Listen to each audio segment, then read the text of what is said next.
Selamat datang di warung kami. Cium aroma kuahnya? Ini dia rahasia kehangatan dari Martapura. Soto Banjar asli, kuahnya yang bening ini bukan sembarang kuah loh. Jidapur Komi, semua dimulai dari sini. Bawang merah dan bawang putih ditumis harum, lalu kami masukkan rempah-rempah andalan. Semuanya menyatu sempurna, menciptakan aroma khas yang menggugah selera. Ayamnya kami rebus perlahan sampai empuk. Kaldunya itu yang bikin kuah jadi gurih alami. Lihat, kami siapkan pelengkapnya. Son lembut, perkedel kentang yang gurih, dan potongan telur rebus. Sekarang bagian terbaiknya, semua bahan disusun rapi dalam mangkuk, lalu disiram dengan kuah panas yang kaya rempah.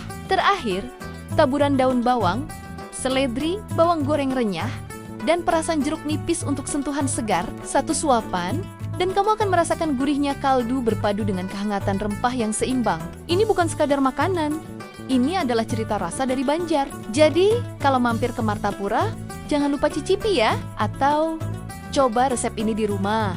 Jangan lupa subscribe untuk resep otentik lainnya. Terima kasih sudah menonton.